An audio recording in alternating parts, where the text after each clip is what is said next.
Muito boa tarde, bem-vindo à Revista da Semana, edição deste dia 4 de março de 2022.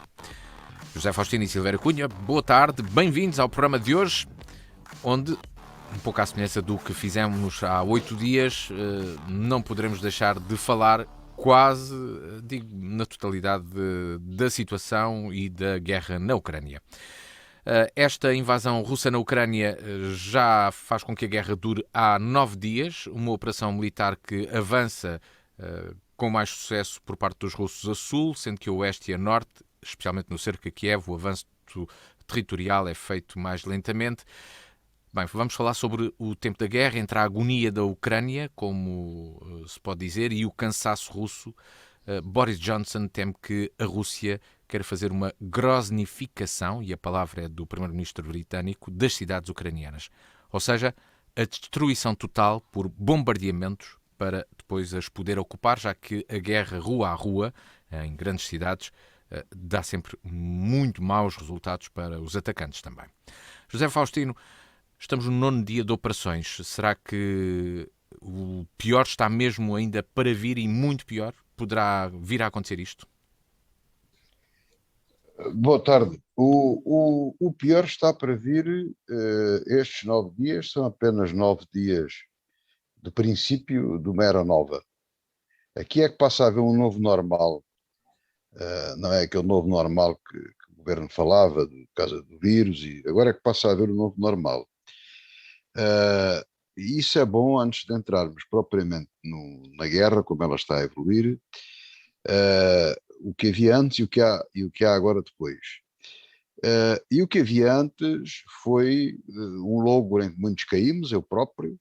Eu pensei que Putin, que tinha uma visão diferente e objetivos completamente diferentes, cheguei aqui a indicar que seria estrategicamente importante para a Rússia e para a Europa haver um entendimento, entendimento esse que seria vantajoso para as duas partes e que faria face a outras ameaças, nomeadamente o fundamentalismo islâmico, em termos bélicos e em termos económicos e globais, à potência que é a China e ao crescimento e à estratégia que eu chamarei da rota da China, da seda, e isso faria todo o sentido. Porém, nestes 9 dias verificámos, e contra todas as previsões, eu peço desculpa de ter falhado, eu penso, é verdade que Putin já fez isto várias vezes, a uma escala mais pequena.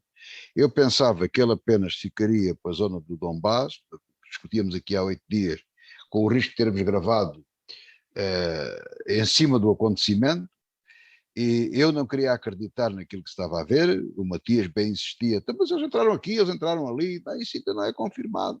E a conversa, pelo menos da minha parte, o professor Silvério Cunha, também seguimos nesse tom, ainda de precaução, sim senhor, entraram, mas se calhar fica só por ali, com o reconhecimento das repúblicas. Não, agora percebe-se que eu, pelo menos, assumo o erro completamente em relação à Rússia. A Rússia e Putin nem tinham razão absolutamente nenhuma, inclusivamente em dizer que tinham o direito de haver zonas desmilitarizadas, porque nunca passou pela cabeça do Ocidente e da NATO invadir ou prejudicar a Rússia do ponto de vista militar. Isso nunca existiu e, portanto, mostrou-se desnecessário esse tipo de precauções. Poderia haver, por questões de equilíbrio, etc., questões estratégicas, de geopolítica, daquilo que quisermos, poderia haver isso. Todavia, isso fica tudo prejudicado, porque a Ucrânia e os outros países que não entraram para a NATO a tempo tinham toda a razão em ter entrado. Se a Ucrânia tivesse entrado para a NATO, nada disto acontecia. Ou então estávamos já naquilo que eu não sei se será evitável, que é uma terceira guerra mundial, para não ser muito dramático, porque penso que a coisa se vai expandir, pelo menos uma guerra grande, uma grande guerra, como se chamava de antes, não era guerra mundial, era a grande guerra, pelo menos uma grande guerra. Já se percebeu que Putin tem uma visão imperialista. Eu fiz aqui uma ponte entre ele e Hitler e cada vez se prova mais isso. O comportamento dele é exatamente igual ao de Hitler e a análise é exatamente a mesma. Portanto, ele quer repor o Império Soviético, mais coisa, menos coisa, tem também a ver com o mundo ortodoxo da Rússia, tudo aquilo, a história é muito complicada, tem muitas leituras, tem muitos ângulos de abordagem, eu também não sou especialista da história e nem quero entrar por aí. Para simplificar, digo que o projeto Putin é o projeto da grande Rússia, precisa de espaço vital e de espaço para conseguir todos os seus intentos. Diz, como ele agora disse, que a Ucrânia, aliás, aquele discurso que ele fez já ia nesse sentido. Eu não ouvi bem, talvez, não pensei que a coisa fosse tão grave, mas veio dizer depois que a Ucrânia e a Rússia que é o mesmo povo, o que não é verdade, ou em parte é, mas não é por aí que o gato vê às telhas. A Ucrânia é independente, é um país independente, disso não há dúvida absolutamente nenhuma, e o Sr. Putin não tem, nem a Rússia tem direito qualquer algum sobre a Ucrânia. Zero, não tem direito nenhum. E, portanto, é uma ação de invasão, como foi nos outros sítios, como foi na Crimeia, como foi na Chechênia, em todo o lado. E há uma coisa que me parece, ele, se tiver ocasião e oportunidade, não ficará por aqui. Ele irá muito mais além da Ucrânia.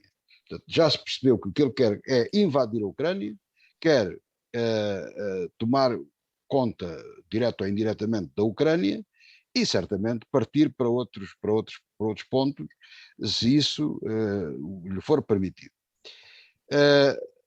Antes de entrar no pormenor, vou ser rápido, sim, para ser rápido, exatamente. lembremos dois pormenores muito importantes toda esta surpresa que isto nos causou, o espanto, a concentração e até a tristeza daquilo que está a passar nos causa. Há coisas às vezes que nos passam despercebidas. Dois pormenores que chamam a atenção. A primeira, Putin, sem razão aparente para isso, porque mesmo que a operação não estivesse a correr como ele desejava, isso já se viu que não, já falarei sobre isso, veio logo ameaçar com a guerra nuclear. Uma coisa completamente despropositada, ou não. Isto só vem de quem quer de facto uma guerra total. Ele quer uma guerra com a NATO. Ele tem desafiado a NATO, e eu não sei se bem se mal, a NATO e os Estados Unidos têm feito orelhas mocas, são as sanções económicas, que são pesadas, como eu disse aqui há 8 dias, e têm-se vindo a agravar mais, mas também quero dizer o seguinte, os efeitos que eu aqui falei, que fazem no mundo ocidental, fazem-no mais por efeitos psicológicos. Se os nossos governantes tivessem capacidade para isso, rapidamente minimizavam os efeitos daquilo que nos causam a nós. Já falaremos disso também mais adiante, mas o segundo pormenor foi assim como quem não quer a coisa, 3 ou 4 aviões, caças, sobrevoaram o espaço aéreo da Suécia. Claro que a Suécia detectou imediatamente a passagem e passaram, entraram e saíram. Bom, portanto, Putin está neste tipo de provocações. Ele diz isso abertamente, que a guerra não é na Ucrânia, a Ucrânia é o mesmo povo, é um mal necessário, a guerra é com o Ocidente. Ele foi ameaçado pelo Ocidente, pelos Estados Unidos e pela NATO. E ele tem direito à sua grande Rússia e que apenas tem que limpar os nazis e aquela gente que ocupou a sua sagrada Ucrânia, que é território russo e que tem que se limpar daquela gente que está ali a mais, não é? Depois, o que será ou um governo fantoche ou mesmo a anexação na própria Rússia, para o caso é indiferente. Em relação à guerra propriamente dita, eu não sou especialista nesta questão, se pode militar. avançar com este nível de destruição, para passar ao professor Silvério Cunha. A destruição, vamos lá ver, a destruição, o que está a acontecer é isto. Toda a gente pensava, quando vimos o Iraque, eu tenho dito aqui há muito tempo, que o material da Rússia, continua-se a falar, o material da Rússia é muito obsoleto, não é nada do outro mundo. Tem coisas muito avançadas, mas a maior parte deles, aqueles carros todos, tudo aquilo, para um leigo da matéria, que eu também sou, mas a mim não me surpreende aquilo, não é? Se nós virmos as manobras dos exércitos russos com o exército americano, aquilo não tem nada a ver. De facto, temos no Iraque que em 8 dias os Estados Unidos tomaram conta daquilo, e foram 8 dias. Pensando assim, aquilo, rapidamente na Ucrânia aquilo eram favas contadas. Não são favas contadas, aquilo é muito difícil. E a guerra que Putin faz, e que tem treinado, treinou na Síria, fez na Chechênia, etc., é sempre a mesma, é uma guerra de terrorismo, uma guerra de destruição total, porque é muito difícil, e para mais a Ucrânia seguiu uma técnica de defesa com milícias, com Guarda Nacional, portanto com milícias, com o povo armado, em que aquilo torna-se quase crónico, pode demorar anos. Ele não consegue, há pouco via na televisão perguntar porque é que não há bomba, porque é que a Rússia não utiliza mais a força aérea e tudo isso. Ele não pode, à semelhança da Segunda Guerra Mundial, não pode bombardear as cidades, não pode bombardear Kiev com a aviação. Isto não são os bombardeiros da Segunda Guerra Mundial. Um bombardeamento aéreo de Kiev destrói Kiev por completo, destrói tudo. E isso também não pode ser. Também não há aqui níveis onde as coisas podem ir ou não podem ir. O que ele faz, de facto, é aquilo que já tem treinado, é cerca as cidades, tipo medieval, tipo guerra clássica mesmo, e as pessoas ficam sem mantimentos, vão a pouco e pouco, vão ficando desgastadas, não é? E quanto mais fracas estiverem, então eles têm possibilidades de avançar. De qualquer modo, também aqueles que se defendem, neste caso a Ucrânia, têm a possibilidade de se defender. E vai ser uma defesa de guerrilha, de esquina a esquina. Eu lembro que há tropas como as portuguesas, do tipo Rangers, que na Ucrânia tem outro nome, na Rússia tem outro nome, já disse outros nomes, são tropas que estão preparadas para, nesta altura do campeonato, estarem disfarçadas no meio da população, têm as armas escondidas, têm tudo isso, eles subsistem, costuma-se dizer, quase comem pedras em qualquer sistema, e de repente, quando é necessário, eles surgem, vão buscar as armas e snipers e todo o tipo de especialização que é necessária para atacar o invasor. Bem, Portanto, essa é uma possibilidade, até porque é a uma Ucrânia tinha possibilidade 900 mil reservistas, não é? 900 mil pessoas que neste passaram pelo ponto. exército até agora. E a questão que nós dizemos, o poderio russo e estão asfixiados. Eu devo dizer que há 8 dias, faz hoje 8 dias, tive que viajar e eu ouvi, a informação era pouca, à noite eu deitei-me perfeitamente triste, porque a minha previsão de resistência da Ucrânia era diferente, é aquela que estamos agora a verificar. E eu fiquei com a sensação, pelas notícias que me chegavam, que os russos tinham chegado a Kiev, o que não podia ser de forma nenhuma. Portanto, e há aqui uma pouca preparação das pessoas, falam de coisas que não sabem. Não é? Eu também, às vezes, cometo esse erro. Aqui, se calhar, também antever um bocado o futuro ou aquilo que pode ser o Não, final de uma guerra que pode acontecer daqui a 10 anos. Não mas sabemos. não há final nenhum. Mas, Quer dizer, o final não mas já está lá para vamos. breve. Portanto, isto é uma guerra que vai durar muito tempo. Lembramos, por passar. exemplo, Sim. como é que se aquela do Afeganistão, e lembramos de outro sítio. Sim, Que a gente tem uma eu ideia fui dos buscar aqui árabes e aquela gente com outro princípio, e depois os ocidentais, neste caso a Ucrânia. Não. Em termos de guerra, o problema é o mesmo. O problema é exatamente o mesmo. Aqui, sob a duração da guerra, precisamente o tempo da guerra, Silvério Cunha, há aqui 2 exemplos que já foram abordados precisamente na vertente militar. Esta questão da operação realizada em Grozny, na Chechênia, no princípio do milénio, em que não existe neste momento qualquer vestígio do que existia em Grozny. Grozny é uma cidade totalmente nova, não tem qualquer património do que existia antes, nada. E depois Sarajevo, que foi uma cidade que, mesmo com boicote às armas e com tudo o que existiu, durante 4 anos aguentou o ataque sérvio e resistiu em algo que não se espera poder voltar a ver, naturalmente.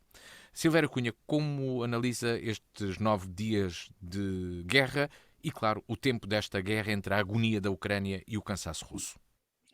Ora, boa tarde. Pois esta guerra, infelizmente, é uma tragédia já, e vai ser maior ainda, em minha opinião, mas esta guerra fez avultar, para quem se dedica profissionalmente como eu ao estudo das relações internacionais, fez avultar uma data de coisas que até já tinha lido e visto há anos, e até fui confirmar algumas coisas que tinha visto, e que são, digamos, no mínimo curiosas, porque de algum modo mostram que os seres humanos não aprendem muito com erros que cometem ao longo do tempo. Começo por uma coisa que é curiosa e que me faz sempre pensar, que foi uma das primeiras coisas que eu li quando comecei a dedicar-me a estas matérias, já vai há 30 anos. Acontece que os ciclos longos das relações internacionais são a regra, portanto, o que domina nas relações internacionais é o tempo longo. E eu lembro-me de um autor americano, Goldstein, ou Goldstein, como dizem em inglês, mas ele é de origem alemã, Goldstein, que em 1986 escreveu um livro sobre ciclos longos e a guerra nas relações internacionais, e ele foi dos primeiros que, em 86, não foi bem o primeiro, nem de longe nem de perto, porque já nos anos 70 e até já nos anos 60 se tinha previsto que a União Soviética podia implodir, mas ele foi dos primeiros que, já vendo a perestroika, a partir de 85, com Gorbachev, lançou a ideia disse assim, bom, provavelmente estamos à beira de uma ruptura do paradigma político internacional da Guerra Fria, a que os especialistas dão o nome de Sistema Internacional Mundial. E ele disse uma coisa que é pura verdade, para quem estuda a história das relações internacionais. As mudanças de paradigma foram sempre, recuando só até à Idade Moderna. Houve já 4 paradigmas nos últimos 500 anos, e nesses 4 paradigmas não houve mudança nenhuma que não tivesse sido, digamos, feita em 2 fases. Uma que é uma fase em que começam a mudar as coisas debaixo dos nossos olhos e nós darmos por isso, e a segunda fase que é aquilo que se chama, digamos, a descontinuidade do tempo histórico, em que há um empurrão e dá-se geralmente um conflito. Todas as mudanças até hoje foram sempre com conflitos generalizados à escala, naturalmente, da época. Ora, Goldstein diz assim, nós estamos no fim de um paradigma e vamos iniciar o outro. E não se julgue que a hipótese do conflito, isto é 86, reparem, não se julgue que a hipótese do conflito está afastada, porque geralmente há um tempo de 40 anos, que vai até 40 anos, em que parece que as coisas vão acontecendo de uma forma mais ou menos, enfim, pacífica, ou então com conflitos habituais, mas depois pode haver um encontrão, e esse encontrão desencadear um conflito grande. E ele deu 40 anos, ora 86 para hoje, faz talvez em 2026, não é? 40 anos, portanto estamos dentro do prazo. E eu lembro-me de ter dito muitas vezes aos alunos nos anos 90 e nos anos 2000, muitas vezes começo os meus cursos a dizer isso, a lembrar isso e a dizer assim, estamos ainda no prazo. Estamos ainda no prazo que um homem, que esse americano escreveu em 1986. Portanto, só em 2026 é que, digamos, ele diria assim, estaríamos pela primeira vez na história à beira de uma transição mais ou menos pacífica e não de conflito generalizado. Ora, esta guerra começou, é de facto tipicamente uma coisa. Aí o chanceler alemão foi, a meu ver, o político que disse com clareza, Olaf Scholz, disse com clareza uma coisa no Parlamento alemão. O presidente Putin mudou o modelo internacional e tem que ter uma resposta adequada. Portanto, o que acontece? É que de facto ele mudou. Agora, vamos cá ver o que é que podemos olhar para isto. Primeiro, Merkel, por exemplo, isto levanta questões muito interessantes, porque Merkel, por exemplo, no princípio dos anos 2000, quando foi chanceler e esteve com Putin, Merkel disse a alguém que Putin era um político do século XIX, no século XXI. A questão é uma questão agora do ponto de vista, porque é claro, é verdade que é, em termos de comparação, mas a verdade é que o século XXI pode ser igual ao século XIX, portanto a questão não é, ela estava a usar um modelo, digamos, civilizacional, dizendo no século XXI não se admite o pensamento do século XIX, mas a verdade é que há regressões na história e portanto pode sempre acontecer que apareça alguém com mentalidade até do século XVII. Bom, primeiro ponto. Segundo ponto, há uma coisa que eu também posso dizer e talvez vá a tempo, e digo aqui aos ouvintes e aqui aos meus companheiros de painel, que foi muito interessante, eu não sei se foi muito interessante um documentário que eu vi no canal Arte TV, que é um canal francês, que penso que no dia 6, às 2h40 de Paris, ou seja, 1h40 da manhã cá, mas curiosamente já vi também que podia ser no dia 4, hoje, portanto se foi hoje já passou, porque foi de madrugada, mas eu julgo que eles no site diziam que era o dia 6, passaram um documentário de hora e meia, mais hora e meia, 100 minutos, sobre o seguinte título: Putin, o urso que entra na dança. E então trouxeram imensas entrevistas com diplomatas russos, uns a favor, outros contra, politólogos franceses, uns a favor, outros contra, especialistas russos contra também, Putin, e trouxeram várias coisas. E a primeira coisa que eles juntaram foi, em primeiro lugar, em 2007, Putin foi convidado para participar numa reunião europeia sobre segurança e defesa na Europa. E acontece, segurança e defesa no mundo. E acontece que deram essa parte do filme, em que curiosamente se vê os nossos políticos ocidentais, quase todos com os auscultadores de tradução, exceto uma pessoa, a chanceler Merkel, porque a chanceler Merkel, por ser oriunda da RDA, sabe russo, e ela ouviu Putin ali em direto em russo, e Putin fez uma intervenção perfeitamente inacreditável, de uma agressividade sem precedentes, que deixou toda a gente de boca aberta. Quando ele ia falar, quando anunciaram President Putin, palmas em todo o auditório, quando ele acabou de falar, ficou toda a gente encolhida sem saber o que dizer, porque ele fez um discurso brutal, disse assim mesmo, como é que é esta questão da geopolítica? Então como é que é? Andamos aqui a servir os Estados Unidos, mas vocês não sabem que andam a servir uma potência? Como é que o mundo pode ser unipolar? Não pode ser nada unipolar, porque nós vamos intervir. Quem é que aguentaria? Quem suporta ordens? Bom, e fez um discurso, claramente, até vou dizer mais, pré-bélico, mas claramente já na zona cinzenta do bélico, em 2007, e ninguém ligou nada. Claro que Putin, deram depois até outras entrevistas, devo dizer, com diplomatas russos, que chegaram a dizer o seguinte: o Ocidente desprezou muito a Rússia, perdão, a Federação Russa, a partir dos anos 90, de uma forma inacreditável, porque Yeltsin foi um mau presidente. Houve ali um momento antes de Yeltsin, em que, depois de Gorbachev e antes de Yeltsin, em que houve liberais russos que chegaram ao poder, e eles próprios se sentiram um bocadinho insultados. E houve até um liberal muito pró-ocidental que disse, por favor, não nos façam isso, na altura. É verdade também que houve um gentleman's agreement com Gorbachev e o presidente Bush ainda, penso eu, não foi o Clinton, e os presidentes e os Estados ocidentais, no sentido de dizer que a NATO nunca iria para as portas da Rússia. É verdade que foi um gentleman's agreement e depois não foi cumprido. E houve até um diplomata russo que disse uma coisa curiosa. Foi embaixador da Rússia em França durante não sei quantos anos, e ele disse uma coisa que, mal ou bem, vale o que vale, ele disse assim, sabe quando eu estava a trabalhar no Ministério dos Estrangeiros russo, eu recebia sobre certos assuntos mensagens diretas da Embaixada Americana a dizer-me, faça assim. E ele disse assim, como é que não quer que nós ficássemos satisfeitos? Nós fomos, no fundo, espezinhados e tal, e veio aquela retórica toda. Portanto, sempre dizer que a retórica, a ideia da negatividade já vinha de há muito tempo. Depois, houve uma outra coisa para a qual quero chamar também a atenção.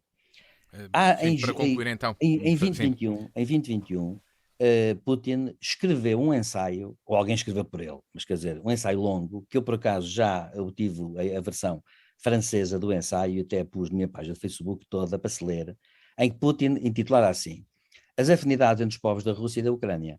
E diz que não há diferenças nenhumas e que, portanto, a Ucrânia é a Rússia. Ponto. E isto foi dito, foi escrito e publicado em 2021. Os nossos dirigentes ocidentais parece que estavam a olhar para o lado. Por fim, para esta primeira ronda, eu queria chamar a atenção para um ponto também. Putin tem, de facto, é um homem que não se importa nada de, como dizia o Stalin, não é? A perda de uma vida é uma tragédia, a perda de 1 milhão é estatística. Portanto, Putin é daqueles homens que não se importa nada de fazer uma coisa que é não cumprir o direito internacional no que respeita mesmo ao comportamento na guerra, fazendo aquilo que se chama guerra selvagem. Outros chamam guerra total, como foi em Grozny, é guerra selvagem. Em que, de facto, em Grozny, ele, de facto, deu cabo de tudo, foi com um exemplo, ele destruiu uma cidade inteira, como disse o Matias muito bem, e depois disse aos outros chechenos, bem, querem que façamos isso em todas as cidades, e eles renderam-se de tal maneira que o filho do líder independentista passou para o lado de Putin e hoje dirige uma unidade militar russa. Bom, e está agora na Ucrânia. Curiosamente, os chechenos estão lá. Bom, e para dizer o seguinte, é que Putin conseguiu subsumir muito bem na sua cabeça uma coisa espantosa, que é o comunismo soviético através de um nacionalismo que tem uns fundamentos mais longos. Ele tem um grande conselheiro que é o Alexander Dugin, que é um adepto claramente da expansão e de uma forma total, adepto mesmo do imperialismo absoluto, e tem até um ascendente comum que é Ivan Ilyin, que foi um ideólogo russo que morreu no princípio do século XX, e que começou a combater o liberalismo e o comunismo em nome de uma espécie de fascismo imperialista russo com conotações específicas. digamos assim, porque cada ideologia também tem, quando é aplicada em cada sociedade, tem as suas conotações específicas. E, portanto, ele, por exemplo, Ivan Ilyin é também o autor favorito de Dugin. E acontece que Putin parece que os leu e lê e aprecia-os. Aliás, Dugin faz parte do círculo de Putin, está, aliás, sancionado pelos Estados Unidos e pela União Europeia. E, portanto, o que é que não é de admirar? Admirar é isto, é que aquela mentalidade de Putin, para acabar, para já, Sim. é dizer o seguinte: Putin é uma pessoa que, até nos seus métodos, ele não se importa de se comportar como espião que ele era profissional no KGB. Por exemplo, dizem, vi hoje na televisão, que Zelensky já escapou pelo menos a 3 tentativas de assassinato. Isto é uma coisa que não acontece, digamos assim, no direito internacional sequer. Já ninguém mata um presidente ou um rei como método político. Pode ser um terrorista que tira uma bomba e não sei o quê. Mas já ninguém usa, em termos de guerra, o método de assassinato de um presidente como método de alcançar os seus objetivos. O que mostra que Putin é completamente impermeável à ideia de que há regras, há a ideia de que, digamos, a censura moral pode ser grande, porque para ele não há problema nenhum a esse nível.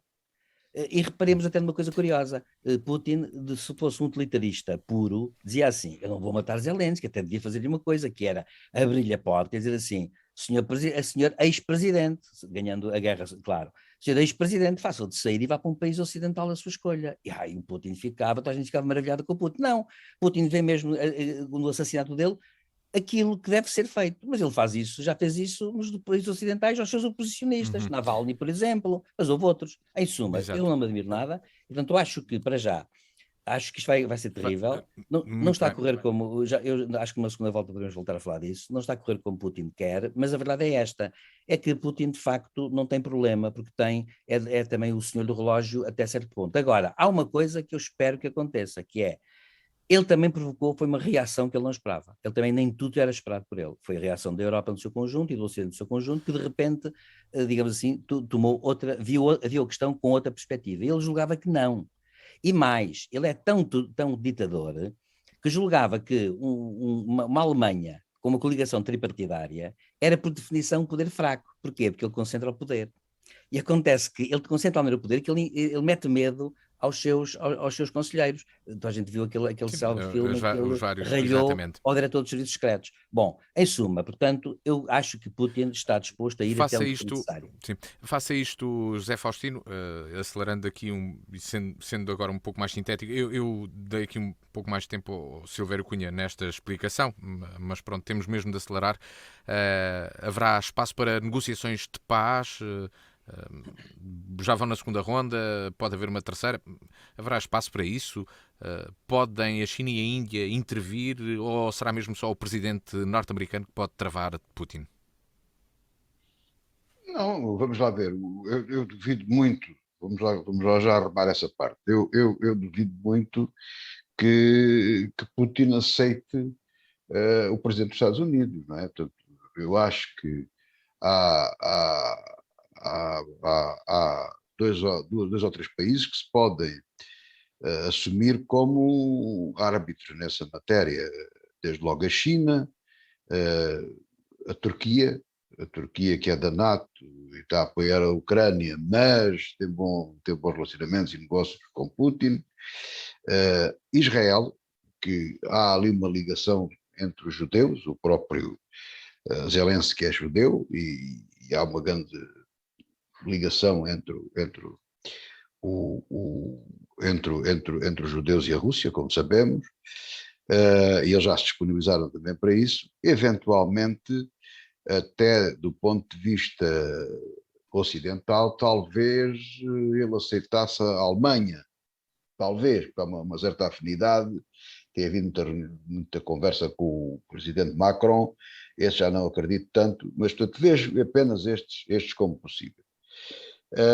Mas o problema das negociações de paz é mais um engano que nós, os ocidentais, ainda não percebemos a nova realidade e continuamos com isto. Não há negociações de paz nenhuma.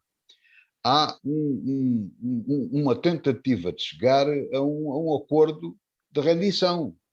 Era o cenário possível que o professor Silvério Cunha dizia, que eu acho que a Rússia e Putin, como não consegue assassinar o presidente, que aceita dizer assim, os senhores rendem-se já, metem-se num transporte e marcham para um país qualquer, aqui para a Polónia, para onde vocês quiserem, e tudo bem. E entregam um poder aqui ao um que eles já lá têm previsto para isso. Há quem diga que eles já têm até pessoas lá perto para fazer esse papel, um governo constituído, um governo de sombra, um lacaio lá dele, um ucraniano, naturalmente, e entregam o poder. Isto são expectativas russas. São expectativas russas. A Ucrânia não pode deixar de. Repare-se que da parte da Rússia tem havido disponibilidade para falar, porque a conversa será mais ou menos esta, em resumo. Os senhores como é que querem? Querem parar já? Rendem-se ou querem destruir tudo?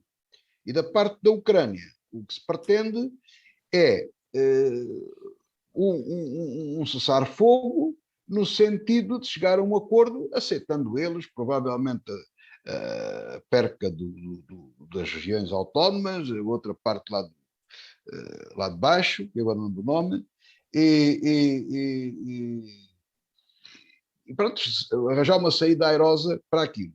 Claro que a Rússia nunca vai aceitar isso, vai aceitando corredores de proteção para sair e todas essas coisas. Aquilo não é a paz, como nós entendemos, dizer assim, bom, as tropas russas voltam para a Rússia, a Ucrânia vai se construir, vamos ver como é que isto vai acontecer. Não, é a negociação da rendição, é nessa perspectiva que temos que ver. O problema é que os russos só aceitam a rendição da Ucrânia e a Ucrânia não se quer render. Este é o problema. Portanto, o problema está para durar. A guerra está para durar. Aliás, eu não concordo com os termos que tu utilizaste. Como é que foi aí para introduzir o tema? A asfixia. Não, a agonia da Ucrânia. Não está nada agoniado. Não está É um país agoniado. sob guerra e um povo sob guerra. Tem de Não estar a estão sofrer. É um termo que Sim, está bem. refere Está a sofrimento. É isso que eu estou a dizer. Entre o sofrimento ucraniano e o cansaço russo. É uma agonia, naturalmente. Os russos também não devem estar muito cansados, mas quer dizer, que são tropas, é um exército muito grande, vê-se que as forças em presença são muitas, aquele comboio de carros até Kiev, que são caminhonetes, são várias coisas, tem ali muita coisa com certeza, há quem diga que faltam, que as coisas não estão bem organizadas, não sei, mas há de haver muita maneira das pessoas descansarem, dos soldados descansarem. Cansados não devem estar. Penso que foi com força. E os ucranianos também não estão agoniados. Quem anda agoniado é o povo russo que não pode falar e é o povo ucraniano que está a ser massacrado. Agora, os exércitos, eu penso que as forças especiais ucranianas ainda nem devem ter entrado em ação. Estão à espera para entrar em ação. Portanto, a coisa está forte, está forte parte a parte, cada um com os meios que tenha, não é? Porque não é, como se costuma dizer, tiro e queda. É muito, muito, muito, muito difícil. E essa técnica que aqui foi dito, que ele já utilizou, destruiu uma cidade, agora se querem que aconteça o mesmo aos outros, os ucranianos não vão desistir com isso. Já se percebeu a determinação deles. Porque eles já sabem, eles perderem, eles entregarem a Ucrânia aos russos, é o mesmo destruírem a Ucrânia. Portanto, é preferível ficarem com um país em ruína do que renderem-se. É um prejuízo de qualquer dos modos. E por isso não vai ser fácil. Depois há aqui um outro problema, que é muito importante, que é o apoio que as nações dão e as expectativas que há nesse sentido. Ora, vamos ver, a Rússia está por sua conta, é o Império Russo, já foi explicado até as origens e tudo isso pelo professor Silvério Cunha. Agora, da parte ucraniana, eles, desde o princípio que dizem, estamos sozinhos, ajudem-nos, nós não conseguimos sozinhos fazer isto. Dê-nos aviões, pediam outro dia. Bom, o problema é que, por exemplo, os americanos não podem mandar F-35, 50 F-35 para a Ucrânia. Poder podem. Não tem pilotos para os pilotar. Tem que haver uma cedência de aviões. Os únicos aviões que podem ceder à Ucrânia são aviões que estão nos países ex de leste, lá dos vizinhos deles, da Polónia, que têm aviões que estão na NATO, mas que são aviões russos. Porque os aviões que eles têm todos são de fabrico russo. MiGs ou coisa parecida. E, portanto, não é um avião qualquer que serve, não é um caça qualquer, são aqueles especificamente. E isso é difícil, porque se os aviões saem desses países para a Ucrânia, ficam esses países desguarnecidos e eles cada vez têm que se proteger mais. A este propósito, a Ucrânia também não deixa de ter a esperança, e essa também é a expectativa do mundo inteiro, a começar por mim, é que vai haver uma provocação do Putin. O Putin acha que é a altura oportuna. Também houve um pormenor importante que alguém aí disse que eu apanhei, que ele estaria doente, com uma doença terminal, e que não lhe fazia muita diferença morrer e levar mais uns quantos milhões com ele. Isso é um dado importante, mas eu acho que para aquele tipo de gente isso não é muito importante, porque se não morrerem eles matam-se, como aconteceu com o Hitler, e portanto isso não é por aí que o gato é às piores. O que pode acontecer é isto chegar a um ponto de tal ordem que a NATO seja obrigada a intervir. Portanto, aí temos uma guerra complicada e muito dura. Há até, estou convencido, pessoas, eu pessoalmente tenho muita dúvida, não é? Eu não conto para nada, mas eu tenho muitas dúvidas sobre isso, e digo que apesar de tudo é de ver, deixar esticar a corda, ver até onde vai. Mas tenho quase a certeza que há no Estado-Maior americano e outros estrategas, mesmo na NATO, que são defensores de encetar já uma guerra com a Rússia. E, no fundo, era a política na Segunda Guerra, era o Churchill a falar. Churchill, se fosse vivo, se calhar, dizia outra vez, meus amigos, vocês não se cansam, como dizia o professor Silvério Cunha há bocado, não aprendem, a humanidade não aprende, até já tiveram e agora não veem que isto é assim. Tem que se acabar com o homem tem que se acabar com ele. E estou convencido que há gente a pensar nestes moldes. E os ucranianos, o presidente ucraniano, também deve ter a esperança que isso ainda pode virar para aí.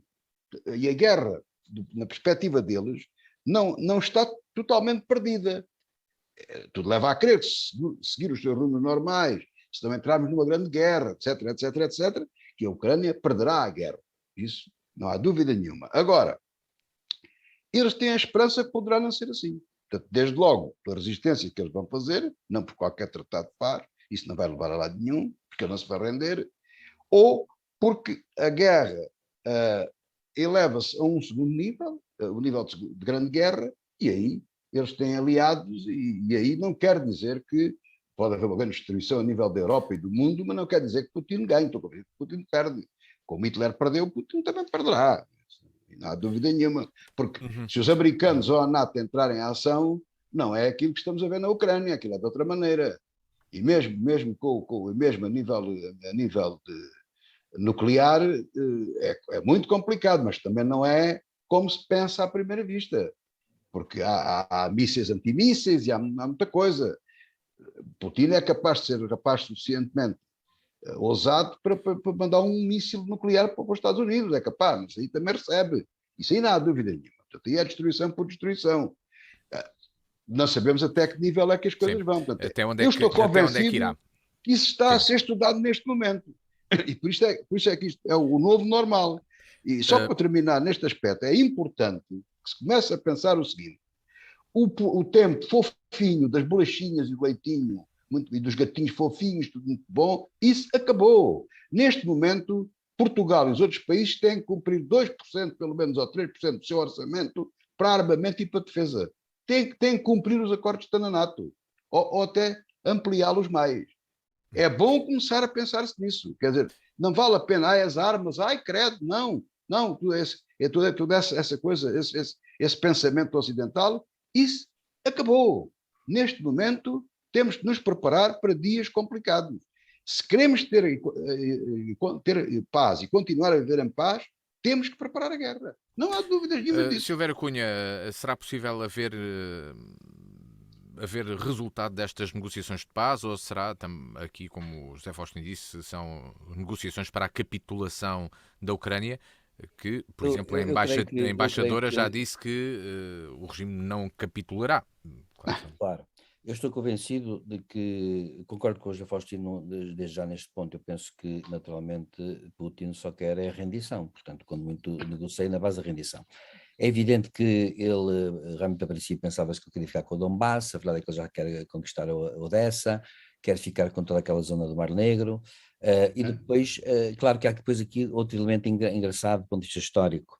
A Ucrânia, aliás, quando ele volta àquele ensaio, quando ele escreveu o tal ensaio em 21, e publicou em 21, não sei quando é que escreveu, publicou em 21, sobre a identidade absoluta entre ucranianos e russos, que por acaso não é verdade. Ele até foi acusado por muitos é curioso, os políticos não disseram nada, mas houve historiadores ocidentais que disseram que ele estava a ser um revisionista histórico, ou seja, ele estava a fazer a história à sua maneira e medida. A verdade é que a Ucrânia tem diferenças muito grandes culturais, para já, tem línguas próximas, mas são diferentes, é como Portugal e Espanha, digamos assim, um pouco ou no género, e há outra coisa que é preciso dizer, a Ucrânia nem sempre foi russa. A história é muito importante saber isso, não é? A Ucrânia sempre foi russa, a Ucrânia foi russa, mas no século XVII e XVIII, durante mais de 100 anos, houve até um Professor, Estado. deixe-me lá interrompê-lo e corrija-me se estou errado. A própria Rússia teve origem em Kiev. Sim, mas o que eu estou a dizer é que aqueles territórios sofreram muitas alterações ao longo dos Portanto, tempos. Portanto, é assim, a vamos Ucrânia por aí, nem sempre. para a teoria dele, até a Ucrânia tem direito a ser sobre a Rússia, ao contrário. Claro, é evidente. Mas acontece que esse revisionismo dele esquece várias coisas. Por exemplo, a Ucrânia nem sempre foi russa. Houve até durante o século XVII, dos séculos XVII e XVIII, mais de 100 anos, durante mais de 100 anos, um Estado cosaco livre, digamos, soberano. E depois há uma parte da Ucrânia que até foi do Império Austro-Húngaro. Por exemplo, aquela parte de Lviv e coisas do género é do Império Austro-Húngaro. Aliás, uma das hipóteses que alguns especialistas levantam é que Putin venha a ceder uma parte da Ucrânia, estilo Eslováquias e República Checa, isto é, o tamanho de Portugal, naquela zona, que é a parte, exatamente, que foi do Império Austro-Húngaro, onde a população tem ligações, sempre teve ligações com os países vizinhos, e ficou tudo o resto, ou seja, de para aí 15% do território atual, assim uma coisa, que em termos históricos até correspondeu a uma parte do Império Austro-Húngaro e depois fica o resto. E nessa altura, claro que a Ucrânia perde relevância e autonomia enquanto Estado, porque evidentemente passa a ser um mini-Estado. Não no sentido de deixar de ser Estado, é entendido, se tiver também Portugal, Portugal também tem a sua dimensão e é um Estado soberano. A questão é esta, é que a história faz-se não só com as quantidades, mas com as qualidades. Se a Ucrânia fosse reduzida a esse território, a Ucrânia estava, digamos assim, completamente, digamos, e corrente abaixo enquanto Estado, porque toda a sua cultura, projeção do imaginário social, política, etc., estaria perdido durante muito tempo. Portanto, eu penso que, sinceramente, a China pode vir a ser um bom intermediário. É bom lembrar que a China absteve-se do Conselho de Segurança e absteve-se na Assembleia Geral das Nações Unidas. Portanto, a China está-se a distanciar da Rússia, em certo sentido. A China não quer entrar em jogos demasiado ousados e, portanto, está a tentar, a meu ver, provavelmente demover Putin em parte. Eu acho que sim. O problema da guerra, no entanto, hoje é grave, se a NATO se enfrenta com a Rússia, é realmente o problema da guerra nuclear, porque tem, digamos, aquilo que se chama efeitos invisualizáveis. Aliás, eu posso dizer que até há poucos anos, nos cursos, posso dizer porque eu conheci um militar de carreira que frequentou um curso de guerra nuclear no Pentágono, organizado pelo Pentágono, no âmbito da NATO, e ele contou-me que, mesmo nos manuais americanos, dizia-se que uma guerra nuclear generalizada tem efeitos invisualizáveis. Isto é, não se consegue imaginar o que seria, por exemplo, a Rússia tirar 100 mísseis nucleares para os Estados Unidos e Canadá e para a Europa e a NATO repostar com 150 mísseis. Não se faz ideia do que é que seria. Aliás, muitos dizem que seria tão invisualizável que ai de quem sobrevivesse, até seria preferível morrer logo. Porque ai de quem sobrevivesse seria a completa desorganização da atual civilização como nós a conhecemos e talvez com um recuo de 300 ou 400 anos. Portanto, acontece que, e acho que Putin, de facto, o José Faustino levantou a questão, diz muita coisa sobre a personalidade de Putin, não é? Que ele está fechado muito, há quem diga que ele está doente, ele não parece doente, por acaso, pelo que se vê na televisão, mas, atenção, curiosamente, lembro aqui uma coisa que o José Faustino, o Matias, que é um jovem, não se lembra, mas o José Faustino e eu lembramos bem. Lembra-se da Cimeira dos Açores, ainda com Marcelo Caetano, em que Pompidou e Nixon, não é? Foram à Cimeira dos Açores, e acontece que Pompidou apareceu de uma forma extremamente, aparentemente estava bem, estava, digamos, forte. Depois veio-se a saber que ele estava em estado terminal, como aconteceu, morreu meses depois, com um tumor maligno, e estava assim porque estava atestado de cortisona até dizer chega. E por isso não apresentava sintomas e estava um bocado bolachudo por causa da cortisona. Ora, acontece que precisamente Putin pode ter hoje 1001 doenças que não se manifestem de forma na aparência, não é? Bom, mas acontece que, mas tirando isso, eu julgo que não está, sinceramente acho que não está. Agora, acho que está a acontecer uma coisa, é que o poder russo está muito concentrado, mais do que no tempo da União Soviética, porque ele de facto, ele aí aprendeu com todos os erros possíveis e imaginários, ele blindou-se, porque ele também sabe uma coisa, ele já alargou por decreto, é preciso ver que na Rússia as condições de evolução da própria instituições políticas na Rússia são incríveis. Por exemplo, ele fechou ontem a única estação de televisão independente porque fez uma apreciação que era independente, que nem sequer era anti-russa, já foi fechada.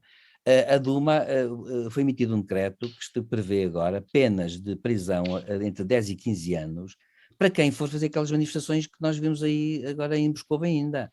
Ir à manifestação é logo uma pena de 15 anos de cadeia, de prisão. Portanto, porquê? Porque é emitir informações falsas. É o tipo legal de crime, veja-se bem.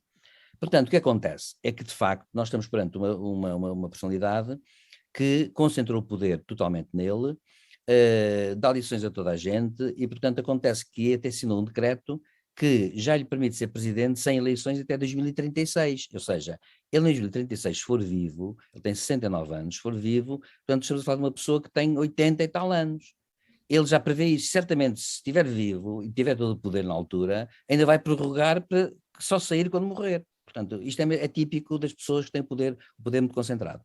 Queria terminar dizendo esta parte o seguinte, mas isto também é prova. E os outros países, e acho que aí é que é a percepção que houve na Assembleia Geral da ONU, onde 141 países condenam Putin, 5 votam a favor dele, e há 35 abstenções, isto mostra que, de facto, ele devia sentir-se profundamente isolado. Até porque as potências principais, incluindo a China e a Índia, abstiveram-se. Não foram em socorro de Putin, não lhe deram dizer que sim. Portanto, abstiveram-se, distanciaram-se. Ora, para ele isso não faz mal. Por uma razão, porque ele de facto é uma pessoa que tem uma noção de poder, que é o poder pelo poder. Não é o poder institucionalizado, não é o poder institucional, não é o poder em que ele presta contas a A, B ou C. Eu até estou convencido que ele, em última instância, não quer saber dos oligarcas para nada, desde que ele tenha o poder na mão e o único poder na mão. E quando acontecer, se for necessário, o povo russo vai até passar privações e ele, com estas sanções, porque estas sanções, de facto, segundo se prevê, vão ser duras, embora no futuro próximo, digamos assim, mas acontece que, de facto, ele não se importa. Vamos cá ver, há aqui uma perspectiva diferente e nova. É que Putin também já não tem aquela estratégia, digamos assim, não é um realista estratégico. Ele está a apostar o seu poder no total, e o total pode implicar que ele até morra. Pronto. Aliás, ele encara isso. Portanto, ele quer ficar até morrer. E, portanto, o poder é o dele e vai fazer isso por todo lado. Eu não conheço suficientemente a realidade política russa interna para dizer se é possível haver um golpe de Estado contra ele ou não. Eu penso que não se deve pensar nisso assim. Agora, no imediato não se pensa assim. O que vai acontecer é que, de facto, portanto, ele quer a rendição e os intermediários podem ser, de facto, os turcos, também concordo, Israel também. Os húngaros ofereceram-se porque disseram que gostavam dos ucranianos e tinham relações pragmáticas e respeitosas para com a Rússia, foi assim mesmo que o Ministro dos Estrangeiros húngaro definiu a questão, só que a Hungria tem um problema com a Turquia, é serem membros da NATO, e isso tem problema, simbólico tem problema, ser intermediários significa que estão ali, e portanto eu julgo que a questão que se vai pôr é que vai ser muito difícil também ser intermediário quando a fasquia foi levada a um limite louco. Porque, na verdade, a questão é esta, é que quando Putin, aliás, como sabem, sabem melhor que eu, como viram as notícias, e os ouvintes certamente ouviram as notícias, já houve aviões russos a infringir o espaço aéreo da Suécia. E a Suécia já tomou conta disso e considerou o incidente muito sério. E está-se a armar já. Portanto, o que acontece é que, e vai entrar na NATO, e a Finlândia também, o Putin, aliás, o que ele não previa era esta reação tão unida, porque a concepção que ele tem de poder é uma concepção do uno, ou seja, o poder concentrado num só homem. É uma concepção clássica, não é? De poder. E acontece que, ao ver as democracias liberais ocidentais unirem-se de uma forma que pareceu pudim flan, instantânea, isto em vez de mostrar a dimensão dos tiros no pé que ele deu, em vez de demonstrar isso, pelo contrário, irritou-o muito. E ele, portanto, teve que levar as fasquias a um ponto tal que agora um intermediário tem muita dificuldade porque tem que fazê-lo descer um bocadinho a fasquia. E esse vai ser o problema. E isso faz-me augurar, para terminar a interação por agora, faz-me augurar muita dor para o povo ucraniano, porque de facto eu acho que ele vai até ao fim, se for necessário, e fará o que for necessário. E os ucranianos, era isso que eu queria frisar aqui para acabar, ele não esperava uma coisa, era que o povo ucraniano não o recebeu bem. E ele esperava que o recebessem como heróis. A tal ideia libertadora, vamos libertar a Ucrânia. A questão não se põe assim, é que grande parte da população ucraniana, tirando aquela parte sul, russófona, que não foi bem tratada, deve dizer-se, pelos governos anteriores, nem falo de Zelensky, falo pelos governos anteriores, acontece que a maior parte da população ucraniana ocidentalizou-se muito e está muito ligada agora ao Ocidente. E, portanto, recebeu-os muito mal. E lá viu-se que, inclusive em cidades que eles já conquistaram, a população saiu para a rua com bandeiras e eles atiraram a matar. Atiraram a matar e fizeram mortos já. Portanto, isto é para dizer que, de facto, a Rússia, com razão ou sem ela, pode ter mil e uma razões de fundo, mas nada justifica este tipo de política, que é uma política de puro poder. E a política de poder é sempre uma política violenta, de guerra total, e que não conta as baixas nem do seu próprio lado. Exato. Aliás, Hitler, como Aqui... sabe, Matias, só dizer isto, que é uma coisa que é trágico e ao mesmo tempo é cómico, é aquele cómico sinistro, não é? Quando o general von Paulus, que era um marechal de campo, que foi para a Rússia com o seu exército, foram 250 mil homens para a Rússia, e foi cercado pelo Exército Vermelho. O Exército Vermelho disse, rendam-se. Hitler respondeu, não se rendam e até morrer o último, incluindo o marechal von Paulus. E acontece que o marechal von Paulus, como qualquer oficial, general, profissional, disse, não vou sacrificar os meus soldados e vamos tentar uma rendição. E conseguiu a rendição, que foi muito dura para os soldados alemães, coitados, que voltaram muitos deles só 10, 15 anos depois, foram metidos em prisões, em campos de concentração. Von Paulus, aliás, eu acho que não lhe aconteceu nada, eu sinceramente agora só indo agora à net ver, não sei o que aconteceu. Ficou na União Soviética. Ficou na União Soviética, e portanto acontece que, como se vê, digamos, Hitler queria o massacre imediato, que todos no fundo se suicidassem até ao fim. É tipicamente a política do poder pelo poder. Esse é que é o grande problema que se põe na política internacional e que desta vez acho que a União Europeia e a NATO mostraram-se, digamos, muito, muito fortes, de facto, até agora, porque não houve divisões, e isso embaraça sempre um ditador que luta pelo poder. Mas acho que Putin também não pode ser encurralado, porque nessa altura, se for encurralado, ele vai reagir, perdido por 100, perdido por 1000. E então, como disse o José Faustina há bocado, ele vai reagir de uma forma qualquer disparatada e não se importa nada que tudo pareça, não é? Até há um boato aí que dizem, que, não é? Que houve notícias que dizem, que eu não vi, sinceramente, que a própria família dele já estará num bunker na Sibéria, um bunker antinuclear, não sei se é verdade ou se é mentira, mas mostra que ele não brinca em serviço porque ele tem uma concepção que vai levar até ao fim. E vou dizer uma coisa, desculpa, Matias, deixa eu dizer isto, porque é importante alertar a opinião pública. É um bocado assim, uma pessoa que escreve, aquele ensaio que ele escreveu, que é longo, mas que não é nenhum livro bem entendido, mostra uma coisa espantosa, é que ele teve aquilo calculado ao milímetro. Ele vem com uma história contada, revista, relida, inventada em parte, e vem com uma história contada e publicou aquilo, de facto, há muitos meses, portanto em 2021, e dizendo, isto já estava, mostrava como ele estava nos planos dele, ele criou a sua própria teoria, para justificar o que estava a acontecer agora, o que é uma coisa incrível e que ninguém esperava. Ora, desta guerra na Ucrânia, já há muitos refugiados, 1 milhão de pessoas já saíram do país, estimam-se que 10 milhões possam sair da Ucrânia, há inúmeros deslocados internos, mas poderemos falar sobre isso e como é que está a ser feito esse trabalho também de acolhimento e de apoio humanitário na Europa num próximo programa. Na reta final falamos sobre a reação em Portugal desta invasão russa da Ucrânia. O PCP foi o único partido a não dizer que condenava a invasão militar da Rússia na Ucrânia durante a audição do Ministro dos Negócios Estrangeiros no Parlamento.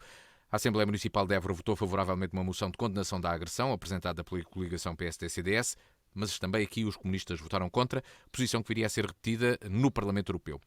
Em Évora, a autarquia, entretanto, fez saber que condena a invasão russa, uma das notícias desta sexta-feira aqui na DNFM e que está disponível para receber refugiados. O concelho que tem a maior comunidade ucraniana do Alentejo, com 1.500 pessoas, já recebeu, entretanto, centenas de bens para ajuda humanitária aos refugiados, que continuam a ser recolhidos e armazenados e que serão enviados na próxima segunda-feira para a Ucrânia numa operação logística que já está organizada. José Faustino, como é que analisas estas posições políticas aqui no nosso país, nesta reação à invasão da Rússia na Ucrânia? O efeito em Portugal acaba por ser um pouco parecido com aquilo que vai acontecer para o resto da Europa, não é? Embora estejamos mais distantes, estamos cá mesmo na ponta. O que é certo é que, e completando o raciocínio do professor Silvério Cunha, quando ele disse que isto deu um efeito contrário àquilo que Putin desejava, que conseguiu a unidade da Europa e dos Estados Unidos, toda a gente se uniu, mas ele imediatamente deu como desculpa, diz, bom, cá está, eu é que tinha razão, eles estão todos juntos, lá estão, afinal é pior que qualquer pensava, estaremos juntos contra a Rússia, estaremos juntos contra nós. O que é certo é que eu não tenho grandes dúvidas que, de facto, estamos todos juntos neste momento. Eu tenho dúvidas se esta unidade continuará com o andar dos tempos. Estou convencido que sim, porque, infelizmente, a situação não vai melhorar e, portanto, a unidade vai continuar. E Portugal tem que deitar mão deitar mão àquilo que tem, ou seja, tem que dos recursos que tem. Numa primeira fase tem que enviar coisas para a Ucrânia, já perdemos a vergonha, já mandámos G3 e coisas dessas, também mandar coisas para comerem, e alimentos, medicamentos, roupas, etc. Isso é o que tem que ser feito. E depois receber os refugiados, sublinho, refugiados, desse senso do fofinho dos migrantes. Não existem migrantes. Os migrantes era do antigamente, era antes, era há 9 dias atrás, não há migrantes. Há imigrantes, os que vêm para cá para se fixar cá, como há já cá muitos ucranianos, e há os emigrantes, que são os nossos portugueses qualificados que estão a fugir de cá para ir ganhar mais dinheiro e pagar menos impostos do outro lado. E depois há outra coisa bem diferente, que são aqueles que infelizmente que já passa de 1 milhão de refugiados. São pessoas que fugiram da guerra e se vêm refugiar noutros sítios. A diferença é que o refugiado pode mais tarde transformar-se em imigrante. Para nós é imigrante. Mas o princípio do refugiado é aquele que vem para cá, que é apoiado, que vive cá o tempo que for necessário, na perspectiva de regressar ao seu país de origem quando tiver possibilidades. E do que estamos a falar é 1 milhão de refugiados, repito, por causa do fofinho. Sim. Não é mas a reação política, não há aqui migrantes. Sim, mas sobre a reação em Portugal? Não, a reação é normal. Portanto, o Partido Comunista, vamos lá ver, o Partido Comunista sempre, toda a gente sabe que dentro da minha análise estou em total desacordo com a política do Partido Comunista e com o comunismo. Mas rendo sempre a minha homenagem ao Partido Comunista nestas coisas. É coerente com a sua maneira de pensar. Não vai ao ponto de dizer estamos todos contentes porque o senhor Putin quer restaurar a mãe Rússia, a mãe soviética, a pátria de todos nós e tudo mais, essas coisas. Alguns estão todos contentes com isso. E isto não é nenhuma provocação, nem nenhuma ofensa. Porque eu acredito e sei que há pessoas comunistas que acreditam nisto, acreditam no comunismo, acreditam em tudo aquilo, acreditam que o processo soviético foi um erro da história, que foi uma traição como é que ele se chama? Do Gorbachev e por aí adiante. E agora este homem está-lhes a dar a esperança de reconstruir o Império Soviético. Não é isto que dizem, claro, é o princípio. Lembremos-nos, havia um movimento qualquer que eles tinham pela paz, as zonas livres de armas nucleares, coisas que o Partido Comunista lançou, e quando a Rússia, neste caso a União Soviética, tinha armas nucleares por tudo o que é sítio, e hoje agora estamos a ver as centrais nucleares, energia nuclear, armas nucleares, e era tudo menos paz, isso é tudo conversa. Portanto, a conversa o argumento dos americanos, cá está, o anti-americanismo, quem beneficia são os fabricantes de equipamento americano, como se os fabricantes de equipamento russos não beneficiassem. Há esta oratória, esta narrativa que eles utilizam, mas que são coerentes com a sua maneira de pensar. Há outros, todavia, que são da mesma maneira, mas não têm coragem de afirmar aquilo que o Partido Comunista tem. O Partido Comunista afirma aquilo que pensa, afirma aquilo em que acredita. Eu e muita gente estamos em desacordo, lamentando, como sempre, que não estejamos todos do mesmo lado e que não nos empenhemos. Mas eu acho que não vem mal ao mundo da posição do Partido Comunista. Aliás, há câmaras em que há com maioria comunista que já lançaram moções de crítica e pessoas do Partido Comunista a criticar, que têm posição diversa da oficial do partido, a criticar a invasão da Ucrânia. Sim, portanto, eles defendem o princípio da paz e tudo isso. Não será por isso que se vai deixar de acolher os ucranianos nos mais diversos municípios, nomeadamente o Débora e os outros aqui à volta, onde o Partido Comunista tem maioria. Estou convencido que isso não vai acontecer, não vai causar problema absolutamente nenhum. E é isso que vai acontecer.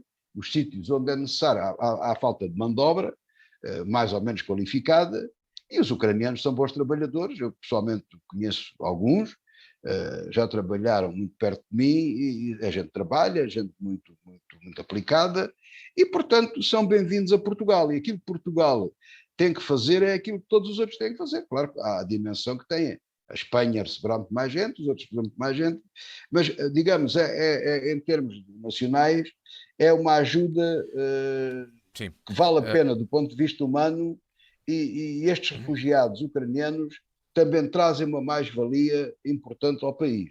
E eu estou convencido que alguns, com o tempo que isto vai demorar, vai ficar como muitos que aqui estão. Eu conheço ucranianos que estão aqui há mais de 20 anos. Eles têm a família na Ucrânia, são imigrantes em Portugal. Portanto, isso, a tendência vai ser essa, vai acontecer.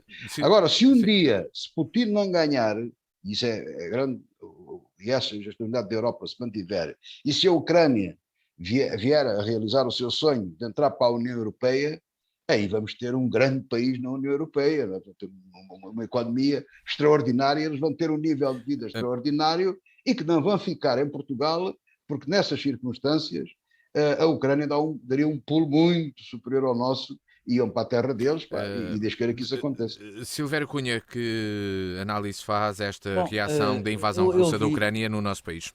Eu ouvi há dias o ainda deputado, penso eu, João Oliveira, a ser entrevistado e a justificar, digamos, a posição do seu partido. Ele, claro, faz uma distinção, que é a distinção entre condenar a invasão, sem dúvida, como princípio, mas depois ele faz aquilo que são as comparações, não é? As análises comparativas. Ora, e aqui é que eu acho que é um ponto de, digamos assim, é questionável, o problema põe-se de forma questionável. E porquê é que eu digo isto? Eu acho que o Partido Comunista, curiosamente, tem uma visão romântica da Rússia. Isto não tem nenhuma ironia aqui, mas eu acho que é mesmo verdade. Tem uma noção romântica da Rússia.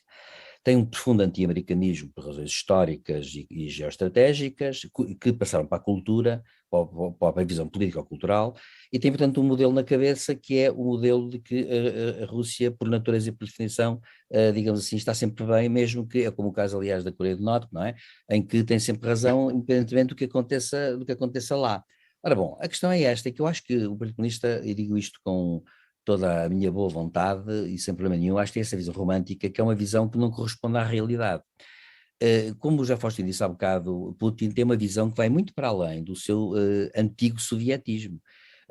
Acontece que vai para além disso. Ele tem uma visão que é fundada até num certo misticismo russo, que sempre sonhou com a tal mãe Rússia, como aliás aconteceu Ortodoxa, a religião exatamente, ortodoxa. com a ligação à Igreja Ortodoxa e tudo, como aconteceu aliás com o próprio Stalin. Eu lembro sempre uma coisa, o czar, no tempo dos czares, os czares autodesignavam-se como o paizinho de todos os russos. Não era o pai, era o paizinho de todos os russos. E acontece que Stalin, quando tomou o poder, começou a dizer que era o paizinho de todos os russos também. Porque, vamos cá ver, os sistemas políticos têm duas camadas. A camada ideológica, em que se diz tudo o que se quer no plano ideológico de quem está no poder, mas depois há o sistema de mentalidades. E o sistema de mentalidades, por vezes, digamos, conforma-se com o sistema ideológico, que até o faz mudar. Portanto, o que acontece?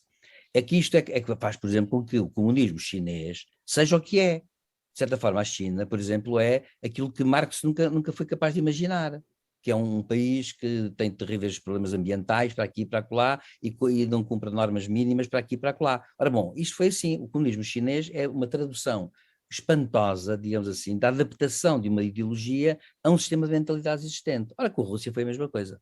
Portanto, acontece que o Partido Comunista está a olhar para a teoria, não sei se assim se pode dizer, que aliás, devo dizer, a Rússia, como todos os regimes comunistas, tiveram dissidentes marxistas que nunca abdicaram das suas ideias, mesmo depois da queda da União Soviética, e eram antes disso perseguidos nos regimes. Podia dar montes de nomes aqui, grandes pensadores até, que foram perseguidos, inclusivamente.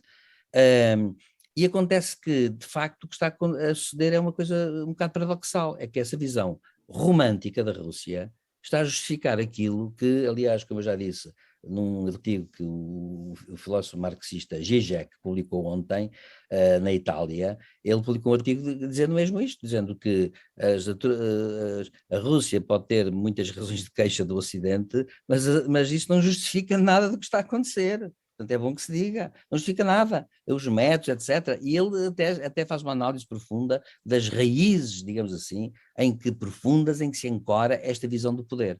No fundo, também é bom lembrar que isto era típico da União Soviética, quando, por exemplo, a União Soviética invadiu a Checoslováquia em agosto de 68, em que Brezhnev, líder soviético, veio dizer que, afinal de contas, havia uma doutrina internacional nova, que era a doutrina da soberania limitada. Ora, isso é espantoso por uma razão, porque a doutrina da soberania limitada é dizer que não há soberania. Portanto, não há princípios de direito internacional nenhuns, é conforme queremos e conforme nos dá na cabeça. Foi o que ele fez. E depois, como a Hungria em 56, e depois o partido, os comunistas que estavam no poder. É bom dizer que na Hungria, em 56, o primeiro-ministro húngaro, o Imre Nagy, foi executado. E era comunista, e foi executado por quem subiu ao poder lá, colocado pelos soviéticos. Portanto, é bom dizer que há por trás das ideologias políticas um lado que é a sua adaptação à história e à cultura política até anteriores. Há sempre essa adaptação. E há sempre influências e ramificações. Portanto, o Partido Comunista está a olhar para a teoria, mas não está a olhar para a história profunda.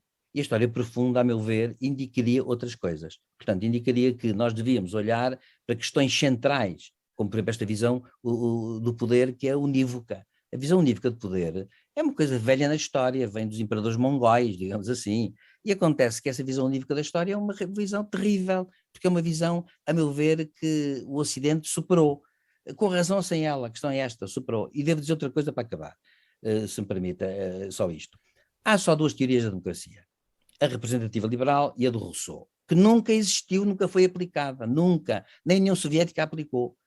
E o resto podemos agora, portanto, fazer críticas muito grandes à democracia representativa, e eu sou o primeiro a achar que ela tem muitos defeitos, mas como dizia o Churchill, não é? Ela é o pior regime de todos, se excetuarmos todos os outros. Porquê? Porque se o Partido Comunista pode dizer, por exemplo, que discorda do governo, discorda da NATO, isto para aqui e para lá, falo no âmbito de um regime que tem raízes culturais, político-culturais, que dizem que pode fazê-lo, que é o liberalismo político, que é a democracia representativa.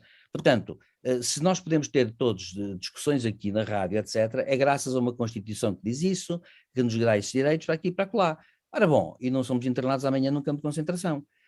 E isto não é uma crítica, portanto, até sequer ao regime soviético, é uma crítica a outra coisa que vai para além disso, que é Putin, de facto, veio reavivar uma visão política que é tão antiga que nós julgávamos que já estava esquecida. A Merkel achava que, de facto, já estava esquecida. Não, veio reavivar uma visão política que ultrapassa as ideologias do século XX, inclusivamente.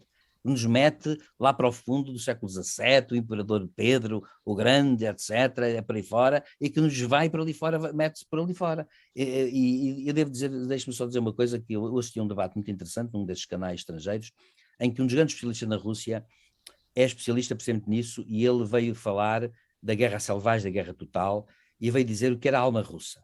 Ele é especialista na Ucrânia e na Rússia, tem aliás livros sobre o assunto. E acontece que ele dizia, nós temos que olhar com muita profundidade histórica o que está a acontecer atualmente, porque senão não percebemos nada do que está a acontecer atualmente.